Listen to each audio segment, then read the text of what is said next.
Hola, hola, bienvenidos a el cuarto episodio de Ventanas Podcast. Hoy tenemos historia bíblica. Quiero que Alejandro arranque de una vez con el tema, por favor. Historia del texto bíblico. Sí, historia del texto bíblico. Ok, bueno. Sin presentarnos, porque ya sabemos quién es. Ya sabemos quiénes somos. Sí. Ok. Porque Alejandro va a hablar de la historia esta, ¿verdad? Sí, gracias. Esto que tenemos aquí es la Biblia. ¿Qué es la Biblia? Etimológicamente sabemos que la Biblia viene de la palabra biblos en griego, que significa libros. O sea, la Biblia no es un libro en sí, sino que es un libro que tiene muchos libros, es un gran compendio. Y está dividido en dos, Antiguo y Nuevo Testamento. Por ejemplo, la Reina Valera tiene 66 libros. El Antiguo Testamento eran las antiguas escrituras hebreas, sagradas, el Tanakh, dentro del cual también está la Torá, que son los primeros 5 libros, ¿verdad? O llamado el Pentateuco. Torá significa ley, significa guianza. Y el Nuevo Testamento, ¿verdad? Que es basado en la vida de Jesucristo. ¿Ok? Este compendio que tenemos aquí, hubo un concilio en Roma, ¿verdad? Por un papa. Este papa manda a hacer el concilio y lo que hacen, eso fue en el año 382. Entonces hacen todo un compendio, ¿verdad? Se basan en la Septuaginta, que son digamos, la Biblia que se tradujo al griego, ¿verdad? Más lo que era el Nuevo Testamento. Entonces todo ese compendio que tenemos es la Biblia y comúnmente denominado como libros inspirados por Dios en su mayoría, ¿verdad? El Antiguo Testamento habla la historia hebrea y el Nuevo Testamento la historia de Jesús. Muy bien, muy bien. Tengo una pregunta, ¿por qué está usando mi sombrero? Yo creo que hoy le quitó el sombrero a la hija. ¿Por qué? No. Porque él le quitó el sombrero a su hija. El sombrero, ¿no? Sí. No les gustó. No. Es que, bueno, para ser honesto, es que vamos a entrar a un tema teológico, quiero sentirme serio y ya ahí. Ya, entonces yo dije, man, el poder está aquí. No, pero yo tengo una pregunta. ¿O le faltó jupa o le sobró sombrero? Bueno, amigos, Mario. estamos acá, entonces, lo que hace las escrituras bíblicas, entonces, un libro particular, ¿verdad? Claro, es un libro que genera mucha controversia. Ok, entonces Es tenemos... el libro más traducido en la historia Sí. y el libro más vendido en la historia. Correcto. Hasta la fecha. Y sus Correcto. primeras El versiones... primer libro impreso también en la historia. Ajá, por Gutenberg, en el año de 1450. Todas las traducciones bíblicas que hubo, todas las versiones siempre fueron escritas a mano, por escribas, todas. Y lo que tenemos ahorita nosotros aquí es un privilegio, porque antes solo la gente muy adinerada podía tener... Esa impresión es la ¿cuál versión es? La que viene de Lutero. No. No, es que como en Gutenberg es donde salió lo de las tesis de Lutero. No sé si tendrá alguna... ¿Una relación? No tiene una relación, pero eso es el texto bíblico. No sé con exactitud ahorita de dónde tomó el texto que imprimió. Yo creo que la Vulgata. Pero es que no, la impresión es en el alemán. Ujú. Por tanto, tiene que hacer una traducción ahí. Pero ese dato es lo que vamos a ver. Tenemos entonces que lo que hace la Biblia son 66 libros, ¿verdad? 40 autores de diferentes trasfondos, que son estadistas, reyes, pastores, agricultores, Ajá. pescadores, médicos, coperos y un rabí. ¿Y cuántos del antiguo y cuántos del nuevo? Depende de la Biblia. Depende de la versión. Sí, ok. porque recordemos que hay Biblias que traen los libros apócrifos, Ok. etcétera. Ahora, hay un tema de escritura en diferentes ambientes, que es Moisés en el desierto, Jeremías en una cisterna, Daniel en una colina y en un palacio, ¿verdad? Pablo desde sus prisiones, Lucas mientras viajaba, David mientras corría, ¿verdad? Y Juan en la isla de Patmos. Okay, ¿verdad? algunos de esos son correctos, otros son pura tradición. O sea, bueno, vamos a hablar de historia del texto, de cómo se forma el texto bíblico. Para empezar, el Antiguo Testamento, todas las tradiciones bíblicas que vemos reflejadas ahí ya corrían de manera oral. En Deuteronomio 6 leemos que Dios le pide al pueblo que repita de una generación a otra estas palabras que hoy les doy, ¿verdad? Que toda la Torá. Entonces, el pueblo transmite de manera oral todas estas tradiciones teológicas, ¿verdad?, que el pueblo está acostumbrado a contarle tal vez en la noche, alrededor de una fogata de familia, de padre a hijos, la historia de la creación del mundo, de la tierra, la historia del diluvio, y comienzan a pasarlo de manera oral, ¿no?, de una generación a otra. No existe la escritura, no se ha inventado todavía, por tanto no hay textos escritos de primera mano, ¿verdad? De que, vamos a decir, no es un reportaje de que voy a poner por escrito aquí ya a mano lo que está sucediendo con esto del diluvio. No. Todo eso circula de manera oral de una generación a otra. Cuando el pueblo es llevado al exilio en Babilonia,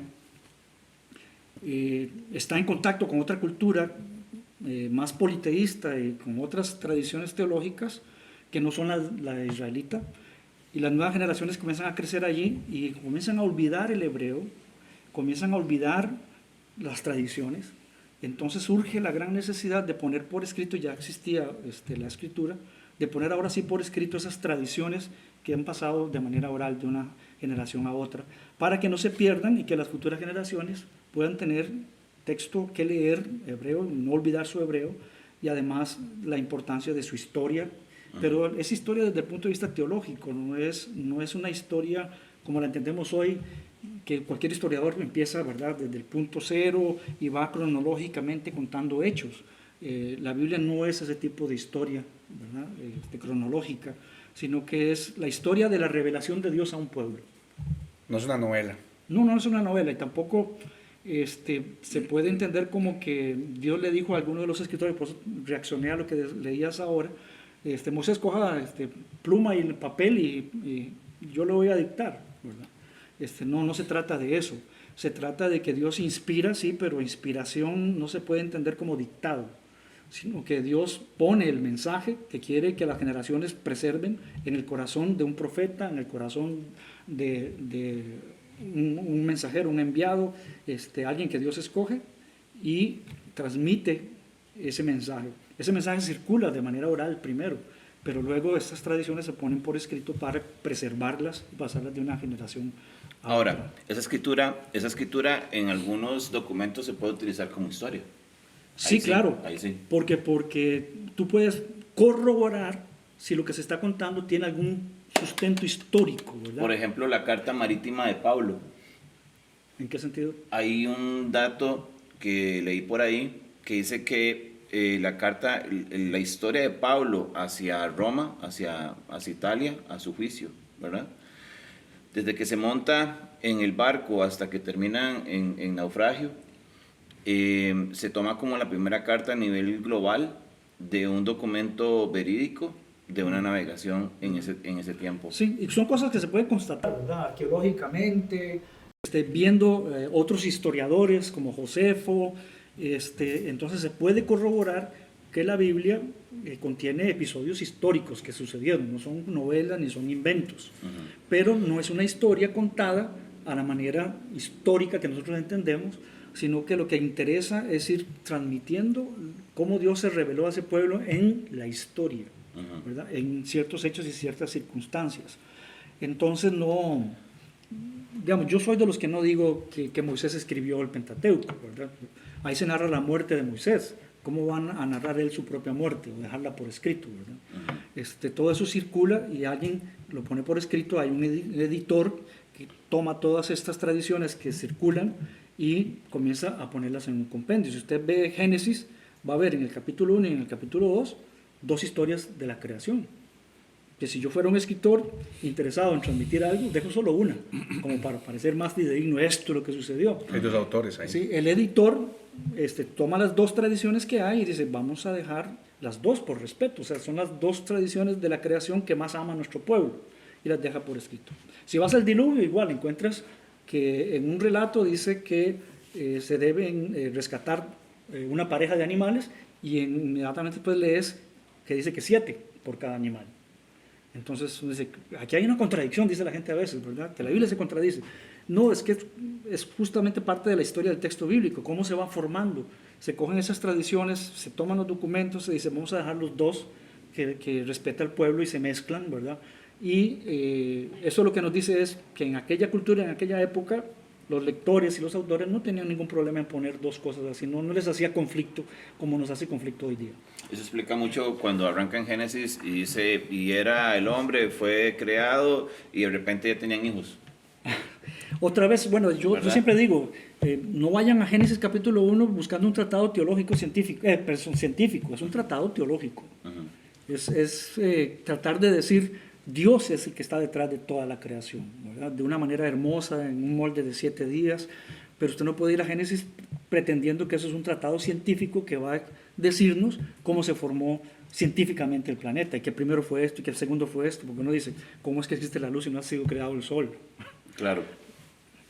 No, otro día vemos ese tema, que si hay unos temas, unos datos que pueden ir de la mano bastante bien, pero yo quiero hacer una pregunta a don Mario. Hay un tema que me llama mucho la atención y es la transición que usted tuvo en su vida, ¿verdad? Usted creció, usted fue monaguillo, ¿verdad? Cuando fue pequeño. Más pequeño. Más pequeño. Casi niño. Fue. Y esa transición bíblica, ¿verdad? De un dogma, de pasar de una lectura a otra, cuando ya fue mayor de edad, ¿verdad? ¿Cómo fue eso? ¿Cómo usted vio la escritura bíblica en esa transición en los años, en los tantos años que usted estuvo, ¿verdad? ¿Se hizo preguntas? Sí, muy bueno. De hecho, mi formación es eminentemente católica, ¿verdad? Y de hecho que yo siempre he dicho que la liturgia católica para mí la atesoro mucho en mi corazón. Mucho de lo que yo soy fue la formación que yo recibí por mi abuela, por mi mamá, cuando estaba pequeño. Y siempre cuento la famosa historia del Via Crucis, ¿verdad? Donde a los 7 años, 8 años, yo iba con mi abuela casi 4 horas, desde la Sabana hasta la Merced, porque yo soy de San José, de Barrio San Bosco, y entonces esa liturgia habla de los 14 pasos donde Jesús cae, ¿verdad? Que mucha gente no entiende, que es la vía dolorosa en Israel, y entonces, para noticias de uno, esos 14 pasos están ahí, ¿verdad? Perdón, pero esos 14 pasos no fue que usted lo leyó. No. Fue que la liturgia le enseñó que eso estaba, digamos, en la Vulgata Latina, digamos. Sí, exactamente. Mucho lo que dice José, ¿verdad? Era como la experiencia que dijo don José. Sí, exactamente. De hecho, que era vocal. Ajá, y cuando llegó al texto, entonces... Es correcto, sí. Recordemos que la Iglesia Católica siempre en su estructura es más de pasar verbalmente y por imágenes y por costumbres que por lectura. Esto lo adquirimos a través cuando ya nosotros aceptamos a Cristo, entonces nos metemos en una iglesia, unos que llaman evangélica, otros que llaman iglesias bíblicas. Protestante, exactamente. Y los tres son temas totalmente diferentes que en algún momento hay que hablarlos también. Sí, tema. Entonces, es mucho de lo que la Biblia hace, ¿verdad? Que es pasar de generación en generación las tradiciones que sacan de la Biblia, es traerlas y ponerlas en práctica. Algo que nosotros hemos perdido, ¿verdad? Que yo creo que es muy importante. Mucho de mi formación, como digo, es eso. Y que a mí me ha ayudado actualmente o toda la vida en la Biblia, cuando ya uno lee la Biblia como tal. Entonces, la tradición verbal y leer en la Biblia, ya uno hace como un clic y uno dice, ya entiende muchas cosas. Entonces, es muy importante para mí ese traspaso de generación en generación en una forma verbal, hablándola, ¿verdad? No tanto leyéndola. Tengo otra pregunta para Alejandro. Alejandro es profesor en un colegio y tiene muchas preguntas con respecto a si la Biblia es real o no, porque la generación actual ha sufrido mucho con respecto al movimiento de que si la Biblia o no es real, de que fue escrita por hombres, que eso que se repite, ¿verdad?, de generación en generación. Tengo unos datos acá que dice que 2.135 han sido clasificados, pero aún una gran cantidad por clasificarse, que es lo que nos explicaba José en el episodio anterior. Dice que 14.000 manuscritos del Nuevo Testamento existen hoy, que creo que fue la pregunta que usted hizo ahora. 5.000 copias griegas, 8.000 copias de la Vulgata Latina, ¿verdad? Y 1000 de otros manuscritos antiguos. Creo que usted ya fueron a Qumran, ¿verdad? Qumran. Los dos ya fueron. Ustedes vieron las cuevas y que todo sí es real, que sí encontraron los documentos, que sí estaban los manuscritos. Y eso es una de las cosas que yo creo que a vos que quisieras compartir Me intriga. a la generación, porque te dicen, no, profe, es que usted cree en estupideces, ¿verdad? Profe, es que usted, ¿cómo va a creer en la Biblia si eso lo escribió un hombre? Y hay algo muy interesante que yo siempre lo hablo un poco como apologética, como apologeta, cuando alguien me pregunta algo. Y es que hay textos bíblicos, hay copias originales que sí existen. O sea, no, eso es la magnificencia, o lo magnífico de la Biblia. Que, por ejemplo, cuando se habla, una vez un amigo me dice, es que es muy fácil, hay libros muy parecidos a la Biblia como el Corán. Pero yo le dije, no, el Corán se escribió 600 años después de Cristo. Y no tiene 5000 copias. Y no tiene 8000 copias de la Vulgata. Y no tiene 1000 copias, que es lo que usted explicaba también en el episodio anterior, sobre los manuscritos que son copias que no hay original, ¿verdad? Creo que por ahí Copias hay de copias. copias de copias de copias de copias. O sea, eso no existe en otro libro. No. Eso no existe en otro libro. ¿Cómo ha sido la experiencia tuya a nivel, digamos, de alumnos? Sí, digamos, y a nivel propio esa intriga, ¿verdad? Porque cuando yo leo la Biblia, yo decía, ok, porque yo estoy leyendo la Biblia. Y, ok, una convicción propia de fe, ¿verdad? Yo cuando decidí leer la Biblia fue cuando leí el Sermón del Monte, en el capítulo 5 de Mateo. Yo nunca, en ningún libro, me gusta mucho leer, había visto tanta sabiduría, pero con humildad a la vez, como cuando Jesús habló. Y yo dije, eso fue lo que me convenció de decir, man, yo quiero saber más de Jesús. Ok, entonces a lo que vos preguntas, ahorita anda como una moda, ¿verdad? Creo que llevamos un buen tiempo, que la gente cuando habla de la Biblia, mucha gente dice, eso es un libro de cuentos. Y entonces dice, los fanáticos, los aleluyos, eso es un libro de cuentos, ¿verdad? Entonces yo decía, ¿cómo yo puedo demostrar o cómo le enseño a la gente que eso no es un libro de cuentos? O sea, la Biblia tiene un contenido arqueológico muy profundo, muy profundo. Lo que vos hablabas de Qumran, ¿verdad? Ahí lograron encontrar rollos que fueron antes de la época de Jesucristo. Rollos donde estaba hasta Isaías y textos súper antiguos, con más de 2000 años. Y uno dice, bueno, Esas ellos son tenían un copias contexto. también. Sí, son copias. Son copias. Y lo interesante de Qumran es que contiene la más completa colección de manuscritos de la Biblia. O sea, casi hay testigos, ¿verdad?, de todos los documentos de la Biblia encontrados en Qumran. Pregunta, ¿en esos textos hay libros apócrifos? Sí, hay algunos encontrados ahí.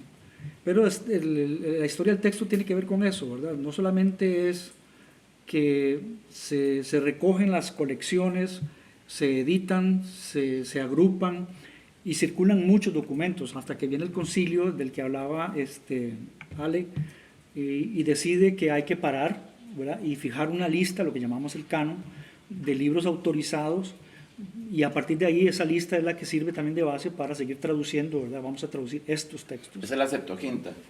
No tanto la Septuaginta, sino que ellos deciden cuál es el canon de los libros que deben estar ahí.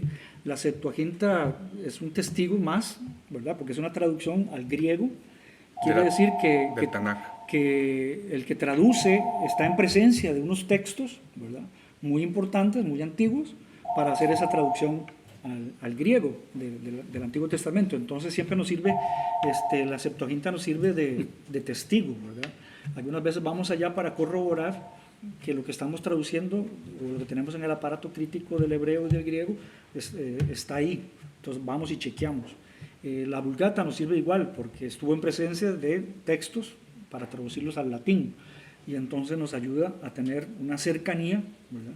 A veces cuando tenemos dudas sobre un texto consultamos la Vulgata porque nos aclara un poquito o nos dice, bueno, esto es lo que circulaba en la iglesia como autoritario, porque la gente lo aceptó muy bien, la Septuaginta. Esto es lo que circulaba como autoritario, es que estaban en presencia de textos más antiguos, sí, y entonces le da autoridad a lo que tenemos ahora como la Biblia.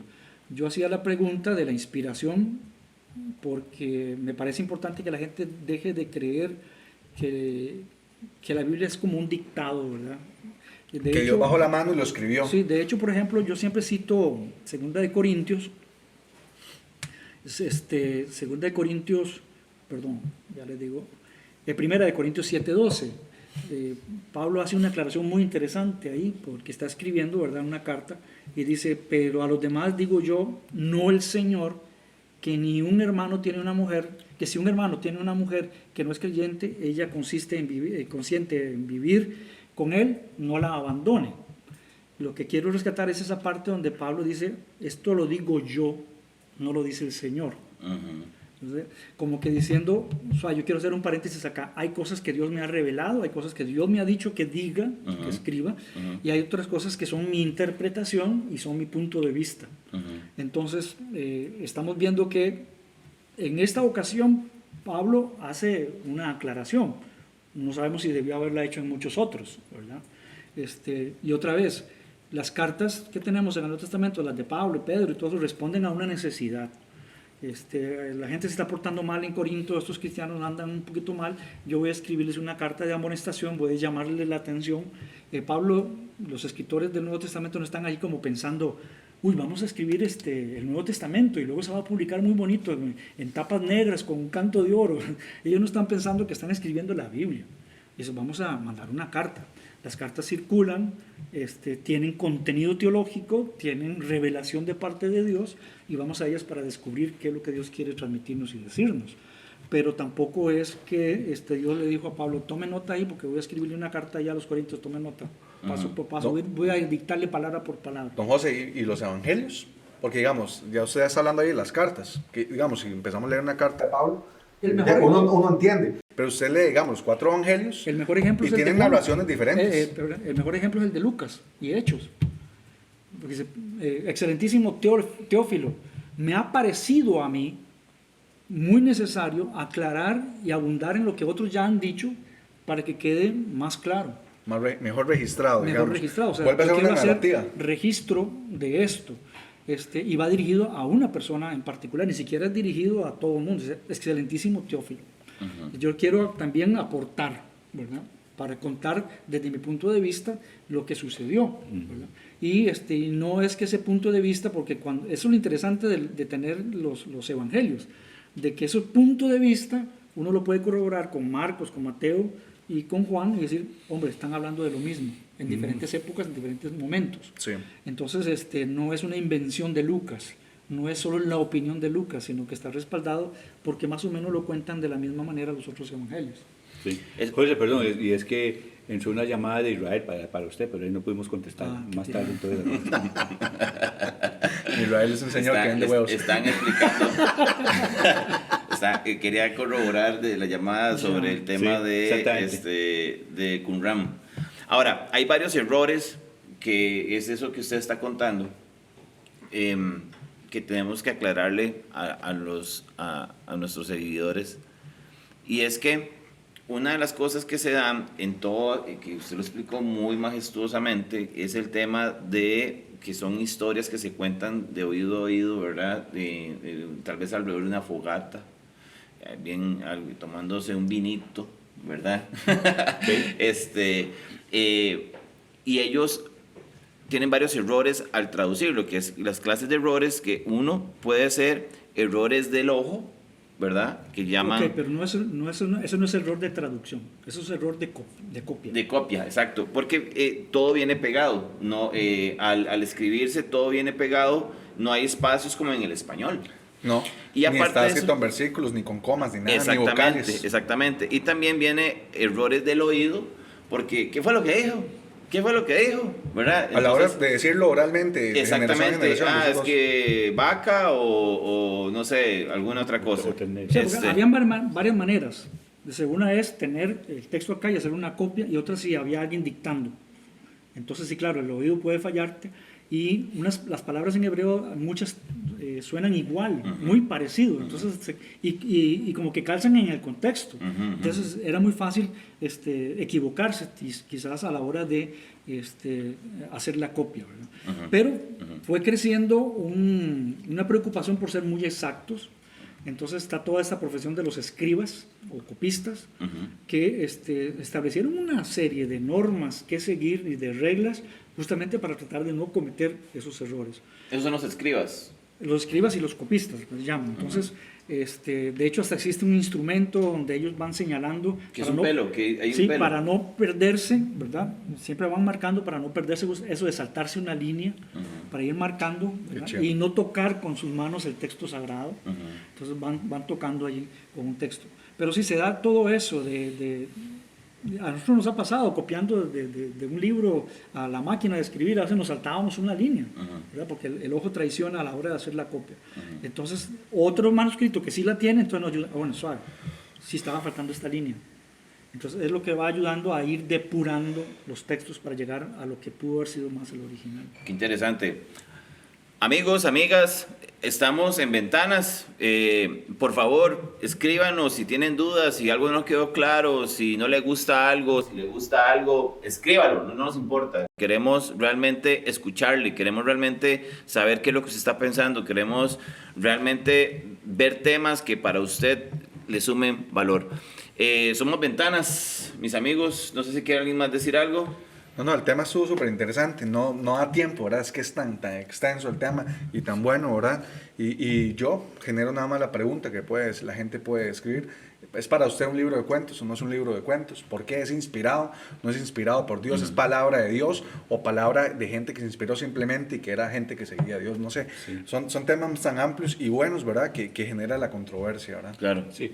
Y principalmente el asunto es que nosotros estemos aportando, ¿verdad? Y saber que si estamos en este tema es para poder enriquecernos más y poder ver que la palabra de Dios realmente Dios la dejó aquí con un fin que es de conocerlo a Él, ¿verdad? Bueno, ¿y cómo se formó el texto bíblico? Vamos a subir un video a nuestra página para que lo tengan ahí y puedan ver todo desde el inicio, ese proceso de la formación del texto bíblico de una manera más completa, digamos, que es imposible tocar todo esto acá y los datos y las fechas y todo el asunto. Claro. Los esperamos el próximo viernes a las 6 p.m. Hasta luego. ¿Qué es Ventanas? ¿Por qué Ventanas?